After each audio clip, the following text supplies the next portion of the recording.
Hello competitors, good evening. आज हम एक न्यू चैप्टर स्टार्ट करने जा रहे हैं जो कि एनसीईआरटी क्लास 9 का पॉलिटी की बुक से है, पॉलिटिकल साइंस की बुक से है। उसका चैप्टर फर्स्ट है पावर शेयरिंग। तो आज हम लोग पावर शेयरिंग चैप्टर को डिस्कस करेंगे। किसी भी फैमिली में और किसी भी रीजन में, किसी भी कंट्री में, किसी भी चीज़ में पीस मेंटेन रखने के लिए सबसे ज़रूरी चीज़ होता है पावर शेयरिंग। अगर पावर किसी एक के पास होता है तो चांसेस ऑफ कॉन्फ्लिक्ट मतलब मतभेद का अवसर ज़्यादा होता है। तो इसलिए पावर शेयरिंग को समझना बहुत अच्छे से ज़रूरी है। इससे हम लोग को क्या मदद मिलेगा बताते हैं। पहला तो कि हम लोग समझेंगे जियोपॉलिटिक्स और या फिर अपने देश में भी कॉन्स्टिट्यूशन का जो फॉर्मेशन हुआ उसमें क्या क्या चीज़ को ध्यान में रखा गया और कैसे हम लोग आज के डेट में यूनाइटेड हैं और डिविजिबल नहीं हैं। ठीक है। और हम लोग इससे सीखेंगे कि एक फैमिली में भी, हमारे फैमिली में भी, हमारे समाज में भी पावर शेयरिंग का क्या रोल है और कितना ज़रूरी है इसका होना। फॉर एग्ज़ाम्पल आप घर में भी देख सकते हैं। मान लीजिए कि आपके फैमिली में किसी प्रॉपर्टी का डिवीज़न होना है। ठीक है, वो सबको बंटना है। मान लेते हैं कि आपके पेरेंट्स ने किसी एक को, आपके जितने भी रिलेटिव्स हैं, आप खुद जितने रिलेटिव्स हैं, मान लीजिए कि आप 4 भाई बहन हैं, तो मान लेते हैं कि वो अपने प्रॉपर्टी का 70% किसी एक से उनको लगाव ज़्यादा था। बोल दिए कि मेरे प्रॉपर्टी का 70% हिस्सा जो है सिर्फ ए का होगा।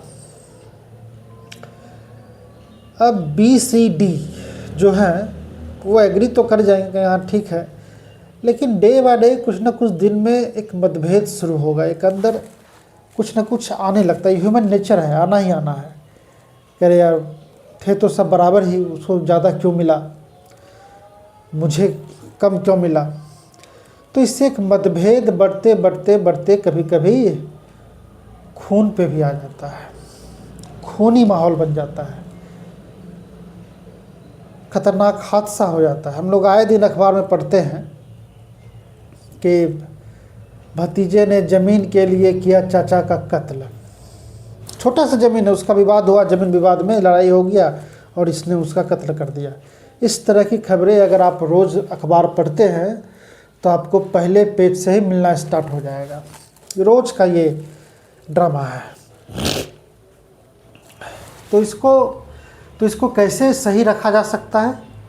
तो अगर आपके पेरेंट्स चारों में अगर बराबर बांट देते हैं हिस्सा, कि चलो सबको बराबर बांट देते हैं, किसी को भी ज़्यादा नहीं, तो मैक्सिमम चांसेस हैं कि चारों जो है वो खुश रहेगा कि चलो सबको बराबर मिला है, कोई दुख का बात नहीं। अब इसमें भी क्या हो सकता है, एक पॉसिबिलिटी और, कि मान लीजिए कि रोड साइड आपकी प्रॉपर्टी थी, आपका घर था।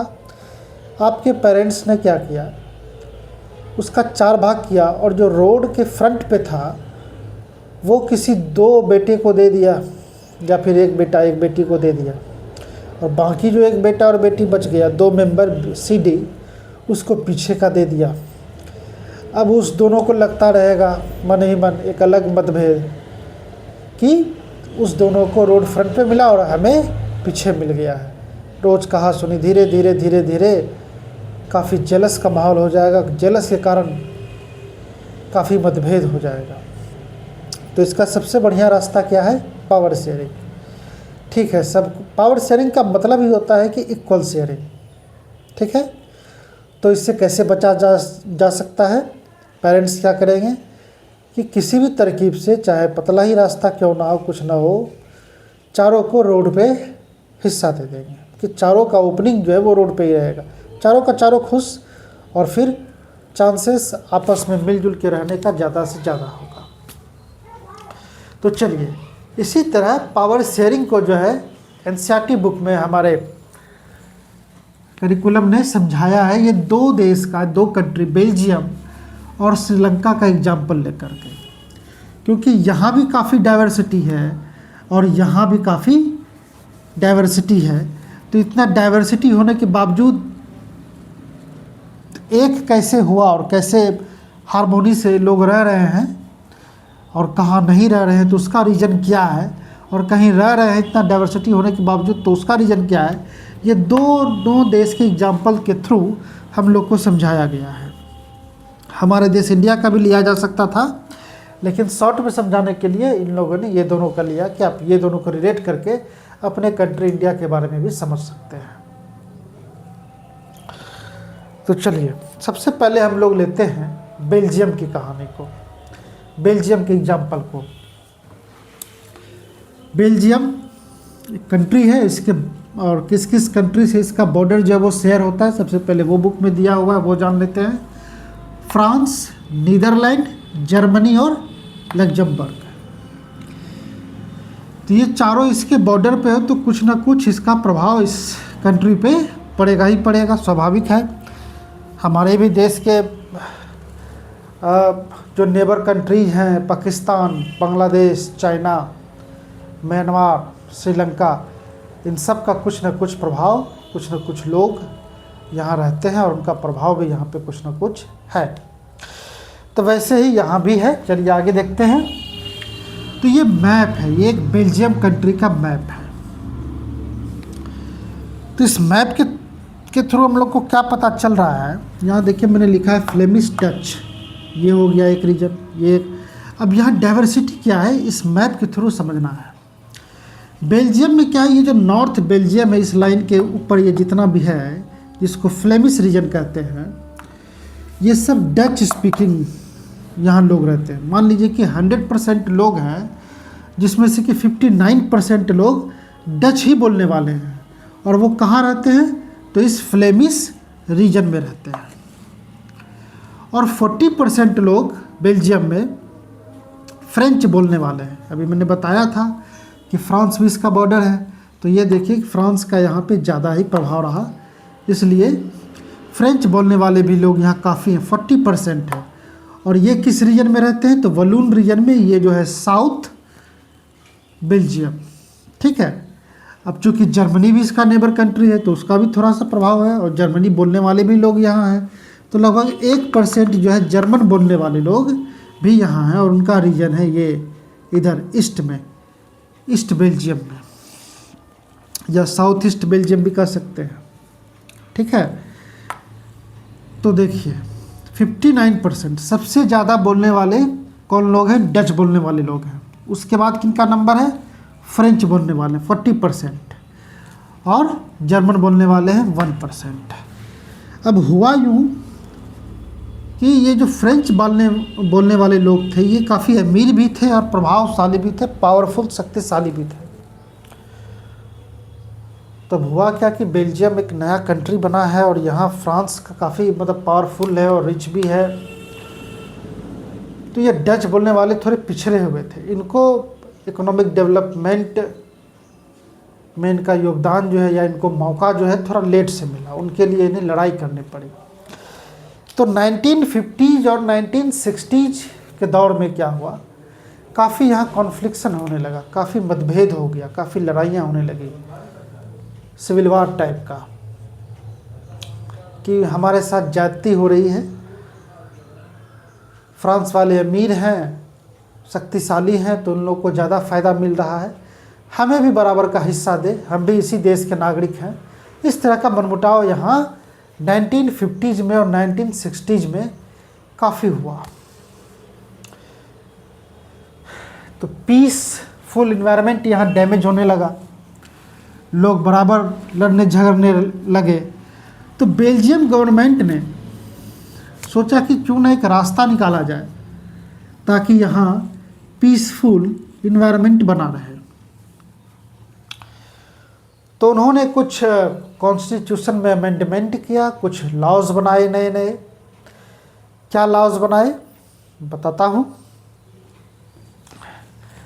उसके पहले एक बात और जान लेते हैं कि बेल्जियम का जो ये कैपिटल है ब्रुसेल्स, बेल्जियम का कैपिटल क्या है? ब्रुसेल्स है। अब यहाँ क्या हो गया कि ये जो कैपिटल है वहाँ फ्रांस बोलने वाला ही ज़्यादा लोग थे, 80% मैक्सिमम, ठीक है ना। तो फ्रेंच बोलने वाले लोग ज़्यादा थे कैपिटल में, और 20% थे डच बोलने वाले। अब देखिए क्या कॉम्प्लिकेटेड हो गया कि ऑल ओवर द कंट्री में ज़्यादा डच बोलने वाले लोग थे 59%, लेकिन इसका जो कैपिटल था जो इस फ्लेमिश रीजन में था ब्रुसेल्स, वहाँ फ्रांस बोलने वाले लोग ही ज़्यादा थे। तो काफ़ी कॉन्फ्लिक्शन होने लगा। तो क्या किया जाए भाई? तो कुछ लॉज बने, पावर शेयरिंग किया गया, सबके बीच में बराबर पावर शेयरिंग किया गया ताकि सब मिलजुल के रहे, मेलजोल से रहे, ब्रदरहुड से रहे। क्या किया गया? तो पहला मैं बताता हूँ।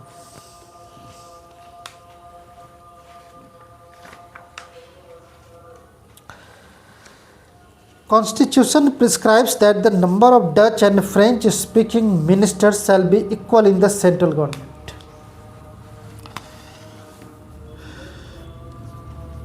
तो वहाँ का जो सेंट्रल गवर्नमेंट था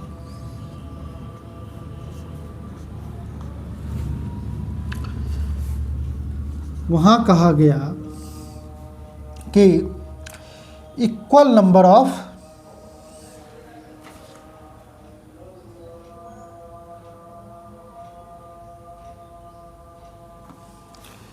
equal percentage of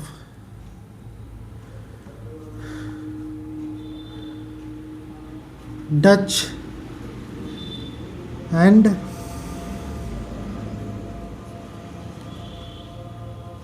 French speaking ministers. तो पहला लॉज बना कि सेंट्रल गवर्नमेंट में जो टोटल नंबर ऑफ मिनिस्टर्स रहेगा वो बराबर रहेगा। मतलब कि आधा डच, मान लेते हैं कि 10 है तो 5 डच और 5 फ्रांस का, ठीक है, मतलब 5 फ्रेंच बोलने वाले। तो एक टेंशन यहाँ ख़त्म हो गया। बोला कि चलो भाई दोनों आपस में लड़ो मत, ये तो काफ़ी कम था तो इसको कोई मतलब नहीं होता ना। तो बोला कि देखो तुम ये प्रॉब्लम ही सॉल्व कर देते हैं कि सेंट्रल गवर्नमेंट में जो ये पूरे कंट्री का जो सरकार होगा उसका जो मिनिस्टर होगा वो बराबर होगा। मतलब कि अगर टोटल 10 मिनिस्टर का काउंसिल बनता है तो 5 डच बोलने वाले होंगे और 5 फ्रेंच बोलने वाले होंगे, ठीक है। कुछ स्पेशल लॉज भी लाया गया। Support of majority of members from each linguistic group, thus no single committee can make decision unilaterally. तो इसके कारण क्या तय हो गया? इस पावर शेयरिंग के कारण ये दोनों में बराबर शेयरिंग कर दिया गया कि सेंट्रल गवर्नमेंट में जो है डच और स्पीकिंग बोलने वाले दोनों बराबर नंबर में रहेंगे मिनिस्टर्स। तो इससे क्या हो गया? अगर ऐसा नहीं होता तो क्या होता? मान लेते हैं कि ये पावरफुल भी थे और रिच भी थे फ्रेंच बोलने वाले, वो अपने अकॉर्डिंग अपने फ्रेंच बोलने वाले लोगों को के हित के बारे में ज़्यादा सोचकर कोई भी लॉज बनाते, कुछ भी पॉलिसी लाते तो ज़्यादा ध्यान उनमें जो है फ्रेंच बोलने वालों का ही रहता। तो इसलिए क्या कर दिया गया कि अब दोनों में बांट दिया गया कि दोनों जितने भी 10 अगर मिनिस्टर हैं 5 फ्रेंच 5 डच। तो इससे क्या हो जाएगा कि कोई भी अपना मनमानी नहीं कर पाएगा, ठीक है। मतलब अब दोनों 50-50 जो हैं, अब दोनों जिस चीज़ पे सहमत होंगे वही नियम बनेगा, वही पॉलिसी लागू होगा। तो इससे मनमानी का टेंशन ख़त्म हो गया, क्योंकि अब तो दोनों 50-50 हो गए। एक अगर फ्रेंच वालों ने अपना ज़्यादा ध्यान में रख लिया तो डच वाले कहेंगे हम साइन ही नहीं करेंगे, हम सरकार गिराते हैं, ठीक है। तो अब फ्रेंच वाले डच वालों का ध्यान रखेंगे, डच वाले फ्रांस वाले का ध्यान रखेंगे, ठीक है। इससे एक प्रॉब्लम सॉल्व हो गया। तो इससे क्या हो गया कि नो सिंगल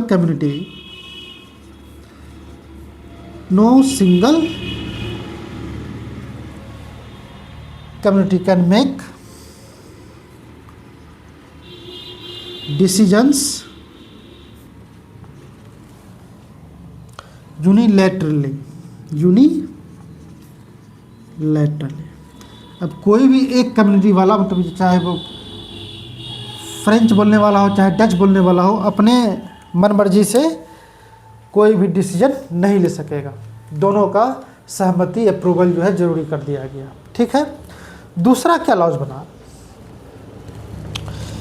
कि बहुत सारा सेंट्रल गवर्नमेंट का पावर जो है वो स्टेट गवर्नमेंट को दे दिया गया। ठीक है।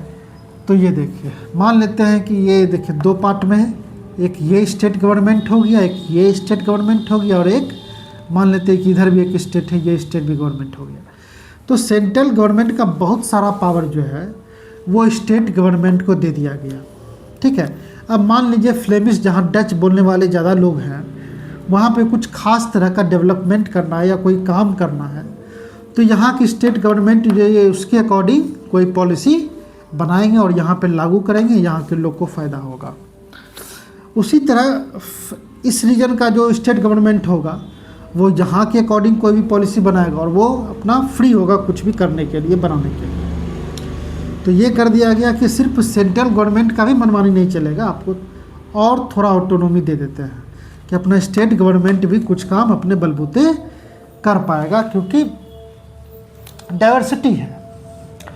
अब इनका प्रॉब्लम ये नहीं समझेगा, इसका प्रॉब्लम ये नहीं समझेगा, तो इसलिए ये दोनों को भी पावर दे दिया गया कि आपको जो अपना प्रॉब्लम सही लगे आप वो कर सकते हैं। ठीक है।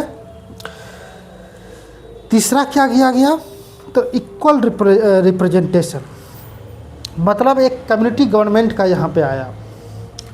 थर्ड काइंड ऑफ क्या है, एक नया चीज़ यहाँ देखने के लिए मिला, कम्युनिटी गवर्नमेंट। कम्युनिटी गवर्नमेंट ये एक अजूबा लेवल ऑफ गवर्नमेंट है इस देश में। जितने भी कम्युनिटी हैं, जितने भी लैंग्वेज स्पीकिंग है, जैसे डच, फ्रेंच, जर्मन, तो एक कम्युनिटी गवर्नमेंट भी बनाया गया यहाँ, थर्ड लेवल ऑफ गवर्नमेंट। मतलब डच वालों का एक अपना डच गवर्नमेंट रहेगा, फ्रेंच वालों का अपना एक फ्रेंच गवर्नमेंट रहेगा, जर्मन वालों का अपना एक जर्मन गवर्नमेंट रहेगा। लेकिन इनको ज़्यादा पावर नहीं दिया गया, इस गवर्नमेंट को कुछ खास पावर दिया गया कि उस लैंग्वेज, उस कम्युनिटी से रिलेटेड जो भी सोशल, कल्चरल, एजुकेशनल इशूज होंगे उनको ये देखा करेंगे। ठीक है। इनमें कुछ लिमिटेशन थे, तो ये भी एक प्रॉब्लम सॉल्व हो गया। अब ये तीनों अलग अलग बोलने वाले लोग हैं, तीनों का सोशल इशू कुछ और होगा, कल्चरल इशू भी कुछ और होगा, तो ये अपना अपना जो आपस का जो कल्चरल इशू है, सोशल इशू है, उसको अपने में ही देख ले, उसके लिए बनाया गया कम्युनिटी गवर्नमेंट। ठीक है। तो इसलिए यहाँ क्या हो गया, काफ़ी हारमोनियस इन्वायरमेंट बन गया, काफ़ी पीसफुल, किसी से कोई लड़ाई झगड़ा नहीं, इतना डाइवर्सिटी होने के बावजूद भी। ठीक है। तो ये थी बेल्जियम की कहानी। अब हम लोग चलेंगे श्रीलंका। कहाँ चलेंगे, श्रीलंका। अब ब्रुसेल्स से आपको एक चीज़ और ध्यान में रहना चाहिए कि ये हेड क्वार्टर है, किसका हेड क्वार्टर है, यूरोपियन यूनियन का। ब्रुसेल्स जो है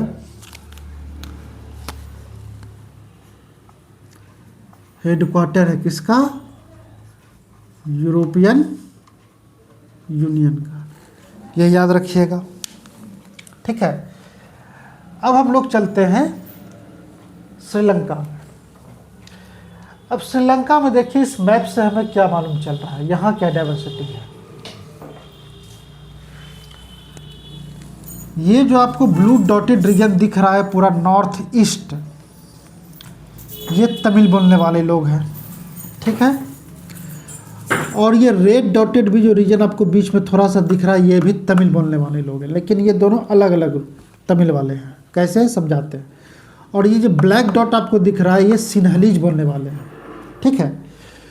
तो ज़्यादा आपको रीजन कौन सा लग रहा है देखने से ही, ये वाला ब्लैक डॉट वाला, ये है सिन्हलीज बोलने वाले। कितने हैं, 74%। तो 100 में 74% वहाँ जो है सिन्हलीज बोलने वाले ही हैं। ठीक है। और इसमें मैक्सिमम मोस्टली सिन्हलीज जो है कौन सा रिलीजन फॉलो करते हैं, तो बुद्धिस्ट करते हैं। ठीक है, बुद्धिस्ट हैं ये लोग मैक्सिमम, मतलब 74 का मैक्सिमम मोर देन 90% लोग बुद्धिस्ट ही है, मतलब बुद्धिज्म रिलीजन को फॉलो करते हैं। तो 74% हो गया ये सिन्हलीज। ठीक है, अब बाकी जो बचा इस 74 को छोड़ के, उसमें से 13% जो है, 18% श्रीलंकन तमिल है। ठीक है, श्रीलंकन तमिल, और उस 18 में 5% है इंडियन तमिल। मतलब 74% हो गया सिन्हलीज बोलने वाले, 18% हो गया तमिल बोलने वाले, और तमिल में भी दो, एक श्रीलंकन तमिल, एक हो गया इंडियन तमिल। श्रीलंकन तमिल वाले कितने थे, 13%, और ये थे 5%। बाकी जो बच गया 7% वो थे क्रिश्चियन। ठीक है, तो ये सिन्हलीज भी बोलते थे और तमिल भी बोलते थे। ये श्रीलंकन तमिल हो गए जो श्रीलंका के ही नेटिव थे, जो यहीं के रहने वाले थे, लेकिन वो तमिल बोलने लगे तो वो हो गए श्रीलंकन तमिल, जो ज़्यादा थे 13% नॉर्थ ईस्ट। और ये साउथ में सेंटर में कुछ रीजन, जो ये रेड डॉट वाला, ये वो लोग हैं जो तमिल बोल रहे हैं, जो इंडिया के तमिलनाडु रीजन से जो है अंग्रेज़ों ने जिन्हें यहाँ पे एज ए बॉन्डेड लेबर के तौर पे यहाँ लाया था काम करवाने के लिए, एग्रीकल्चर करवाने के लिए, वैसे लोग यहाँ पे बंधुआ मजदूर टाइप के लोग यहाँ के बस गए थे। तो ये हो गया इंडियन तमिल और ये हो गया श्रीलंकन तमिल। तो समझ गए। अब यहाँ क्या हुआ, जब गवर्नमेंट बना, अब ज़्यादा मैक्सिमम पॉपुलेशन भी सिन्हलीज बोलने वालों का 74%, बुद्धिज्म फॉलो करने वाले, तो यही लोग यहाँ ज़्यादा पावरफुल हो गए और अपने अकॉर्डिंग सारा पॉलिसी, सारा कानून, हर चीज़ अपने अकॉर्डिंग बनाए ताकि ज़्यादा से ज़्यादा सिन्हलीज बोलने वाले लोगों को फ़ायदा मिले किसी भी इकोनॉमिक वर्क में या किसी भी पॉलिसीज में। अब यहाँ भी टेंशन शुरू, और आज तक ये टेंशन हो रहा है। ये तमिल वाले झगड़ा करने लगे कि सब फ़ायदा तो आप ही ले रहे हैं, कुछ भी मान लेते हैं कि जॉब की वैकेंसी आई, उसमें कर दिया गया कि 90% जो है वो सिन्हलीज ही जाने लगे। कुछ भी काम हुआ डेवलपमेंट का या इकोनॉमिक से रिलेटेड, हर चीज़ में हर जगह मान लेते हैं कि कॉन्ट्रैक्ट डिस्ट्रीब्यूट करना है, कुछ भी बनाने होगा, तो वो मैक्सिमम जो है मोर देन 90% वो सिन्हलीज लोगों को ही दे दिया गया, क्योंकि पावर में बैठे हुए लोग हैं सिन्हलीज बोलने वाले। तो ये टेंशन यहाँ भी शुरू हो गया। तमिल वाले आगे चल के कहने लगे कैसा कीजिए, आपको हमको कुछ नहीं देना है, तो हमको एक सेपरेट अपना अलग ही देश, अपना एक अलग स्टेट बना लेने दीजिए, तमिल एलम। ठीक है, तो मतलब एक टाइम पे, एक मिनट,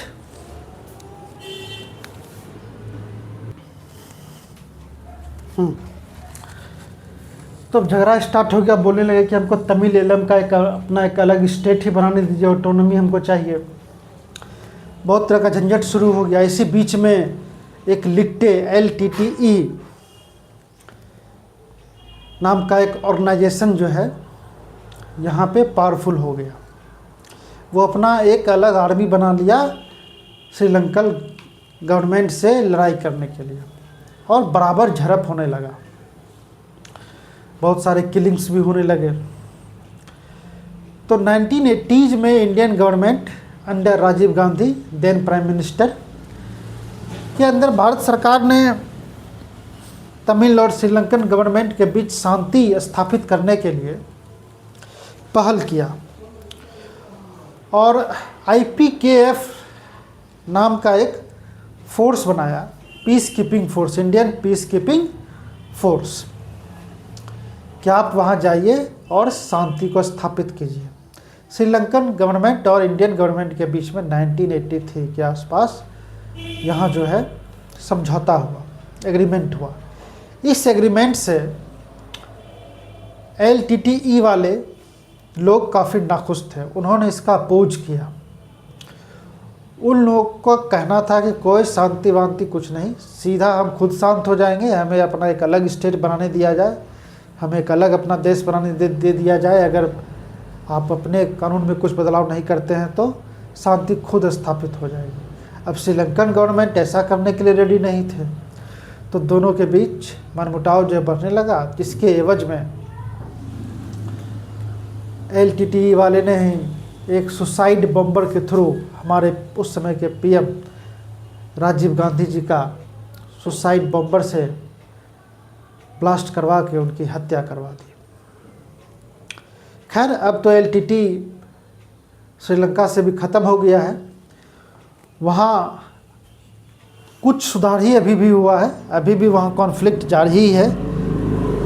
कुछ एक चीज़ें तमिल बोलने वालों को वहाँ दी गई, लेकिन वो भी नाकाफ़ी है। तो अभी भी वहाँ स्ट्रगल जारी है, आए दिन वहाँ के बारे में भी कुछ ना कुछ खबर आती रहती है। तो हम लोग सबसे पहले इसका क्रोनोलॉजी समझ लेते हैं श्रीलंका का। ये इंडिपेंडेंट कब हुआ, आज़ाद कब हुआ? 1948, ठीक है। 1948 में ये आज़ाद हुआ। उसके बाद क्या हो गया कि आज़ादी के बाद एक बार सिन्हलीज को ही, वन एंड ओनली सिन्हलीज को ही यहाँ का ऑफिशियल लैंग्वेज बना दिया गया। मतलब 1956 में एक एक्ट वहाँ पास हुआ और कहा गया कि सिन्हलीज जो है सिर्फ सिन्हलीज ही ऑफिशियल लैंग्वेज होगा। अब किसी भी लैंग्वेज को ऑफिशियल लैंग्वेज बना देने का मतलब हो जाता है कि उस सरकार का सारा कामकाज, सारा ऑफिशियल कामकाज, सारा ऑफिशियल पेपर वर्क जो है वह अब उसी लैंग्वेज में होगा। तो ये बिल्कुल सही नहीं है। तमिल वाले भी वहाँ रहते हैं तो उनके लिए भी कुछ सुविधाएं होनी चाहिए। जैसे हमारे देश में क्या कानून है, कुछ लैंग्वेज को सरकार की तरफ से मान्यता दिया गया है, शेड्यूल लैंग्वेज। तो कुछ भी इंडिया का ऑफिशियल लैंग्वेज तो ऐसे हिंदी और इंग्लिश को माना गया है, लेकिन यहाँ फिर भी काफ़ी फ्लेक्सिबिलिटी है। साउथ इंडिया में आप जाएंगे तो वहाँ का जो अपना स्टेट लैंग्वेज है, तमिलनाडु का तमिल, कर्नाटक का कन्नड़, केरल का मलयालम, ठीक है, तेलुगु वगैरह। तो आप वहाँ जाएंगे तो वहाँ आपका जो ऑफिशियल वर्क होगा, सभी स्टेट को अपना एक ऑफिशियल लैंग्वेज डिसाइड करने का यहाँ पे पावर है। ये भी एक पावर शेयरिंग का एग्जांपल है। जैसे हमारे बिहार में ऑफिशियल लैंग्वेज क्या है, यहाँ का अगर कोई ऑफिशियल पेपर आता है तो वो आपको हिंदी में भी मिल सकता है, आपको इंग्लिश में मिल सकता है और आपको उर्दू में भी मिल सकता है, ठीक है, क्योंकि यहाँ मुस्लिम आबादी भी ठीक ठाक है। उसी तरह आप किसी भी स्टेट में चले जाइए, वहाँ का जो लोकल लैंग्वेज है उसको उस स्टेट का ऑफिशियल लैंग्वेज कहा गया है और आपको वहाँ का पेपर, वहाँ का ऑफिशियल वर्क उस लैंग्वेज में भी देखने के लिए इंग्लिश के अलावा मिलेगा, ठीक है। तो इसी तरह का यहाँ भी होना चाहिए था, लेकिन यहाँ नहीं, यहाँ कर दिया कि सिर्फ सिन्हलीज ही ऑफिशियल लैंग्वेज होगा। जो भी यहाँ काम धाम होगा वो सिन्हलीज में होगा। ज़्यादा से ज़्यादा आपको इंग्लिश में मिल सकता है, लेकिन आपके लैंग्वेज जैसे तमिल वाले वहाँ लोग रहते हैं उसमें नहीं मिलेगा। यही सब वजह से यहाँ कॉन्फ्लिक्शन स्टार्ट हो गया 1956 के बाद। बढ़ते बढ़ते बढ़ते बढ़ते 1983 में फॉर्मेशन होता है LTTE का, ठीक है। LTTE का प्रमुख था भाई प्रभाकरन जी, जिनको मार दिया गया। तो खैर,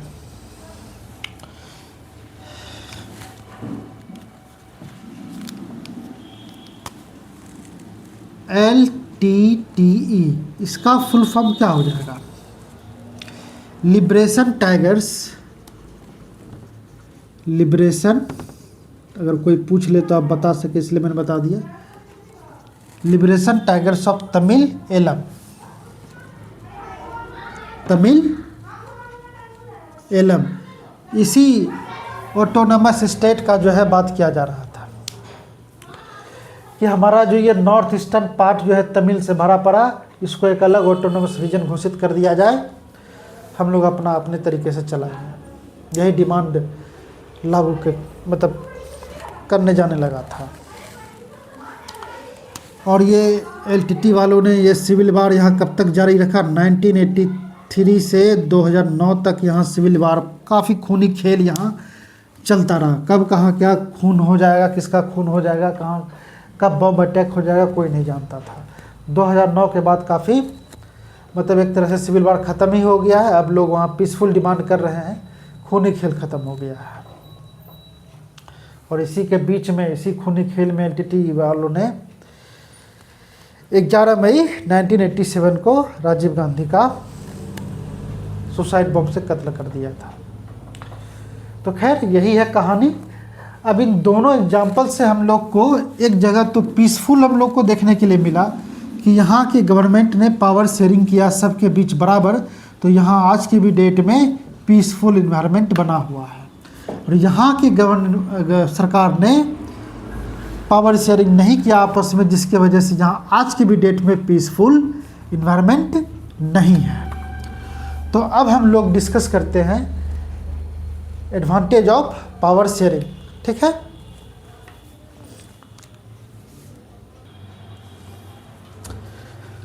तो हम लोगों ने जो बेल्जियम और श्रीलंका की कहानी सुनी, उसके आधार पर उससे जो कंक्लूजन निकलता है पावर शेयरिंग के बारे में, उसके एडवांटेज के बारे में, तो ये 3 पॉइंट है।